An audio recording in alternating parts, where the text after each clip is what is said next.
বেতন নয়, আরো কিছু ফ্যাসিলিটি দিয়ে আমার মনে হয় এই ফোরামের মতো আরো কিছু ওয়ার্কিং গ্রুপের সেশন করে একটি রিকমেন্ডেশন সরকারের কাছে যাওয়া উচিত। স্বাস্থ্য খাতে কর্মরত সরকারি বেসরকারি কর্মীদের বেতন নীতিতে বিদ্যমান বৈষম্য, সীমাবদ্ধতা ও ভবিষ্যৎ করণীয় নিয়ে ঢাকায় অনুষ্ঠিত হয়েছে এক আলোচনা সভা। মঙ্গলবার সকালে রাজধানীর সিডাপ অডিটোরিয়ামে এ সভার আয়োজন করে আয়ারল্যান্ডস ফর হেলথ রিফর্মস বাংলাদেশ। দিনব্যাপী আয়োজিত এই আলোচনা সভায় সরকারি কর্মকর্তা, বেসরকারি প্রতিষ্ঠানের প্রতিনিধি, চিকিৎসক, নার্স ও স্বাস্থ্যকর্মীরা অংশ নেন। এ সময় সভায় বক্তারা বলেন, স্বাস্থ্য খাতের কর্মীরা দেশের সবচেয়ে গুরুত্বপূর্ণ সম্পদ হলেও সরকারি ও বেসরকারি প্রতিষ্ঠানে কর্মরত চিকিৎসকদের বেতন কাঠামোয় রয়েছে বিস্তর বৈষম্য। একটা বেতন নির্ধারণ করা হয়, আমাদের তো কয়েকটা জিনিসকে কনসিডার করতে হবে। একটা হলো মার্কেট ফোর্সেস, যে এই প্রফেশনে যারা আছে তারা কিরকম ইনকাম করতে পারে, মার্কেট ফোর্সেস। এটা কনসিডারেশন না আনলে আপনি মেধার লোক অ্যাট্রাক্ট করতে পারবেন না। এখানে কিন্তু আরেকটা কথা বলবো আমি, আমরা আলাপ করার সময় অনেক সময় ভুলে যাই যে টেক হোম পে, কিন্তু তার যে অন্যান্য সুবিধাগুলা ওটাও তো তার, যেমন সে বাড়ি পেল কিনা, গাড়ি পেল কিনা, ট্রান্সপোর্ট পেল কিনা, দারোয়ান পেল কিনা, বিভিন্ন, সেটাও কনসিডারেশন আর না আনলে কম্পেয়ার করাটা মুশকিল।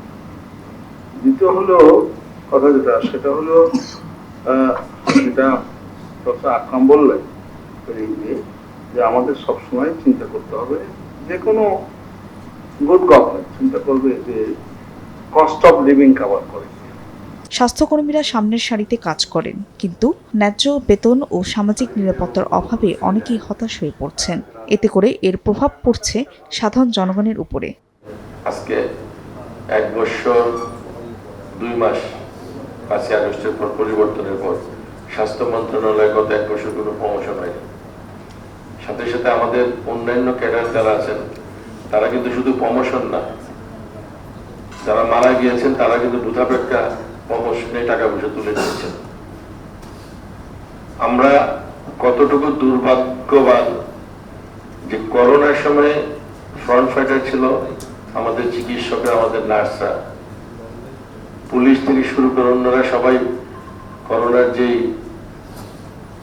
কি বলে এটা ঝুঁকি ভাতা সবাই পাইছে, কিন্তু আমাদের ডাক্তার নার্সরা অনেকেই এখনো পায়নি। আমরা কি সেটার প্রতিবাদ করতে পারছি? বক্তারা আরও জানান, আন্তর্জাতিক মানের সঙ্গে তুলনা করলে বাংলাদেশের স্বাস্থ্যকর্মীদের বেতন এখনো অনেক কম। এজন্য বিদেশি দক্ষ জনবল চলে যাওয়ার প্রবণতা দিন দিন বাড়ছে। সরকারি ও বেসরকারি উভয় খাতেই একটি সমন্বিত বেতন নীতি জরুরি। ন্যূনতম সামাজিক সুরক্ষা ঝুঁকি ভাতা চালু করার কথা জানান তারা।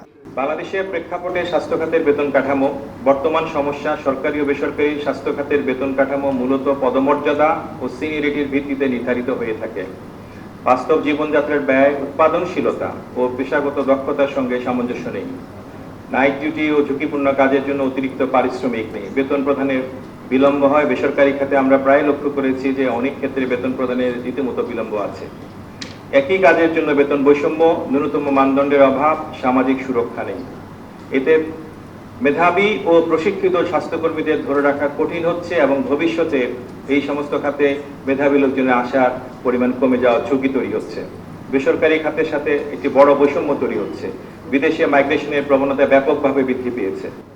স্বাস্থ্য খাতে কর্মরত জনবলের ন্যায্য বেতননীতি কার্যকর হলে উন্নত হবে সেবা প্রদান ও কর্মীদের জীবনমান, এমনটাই মত অংশগ্রহণকারীদের।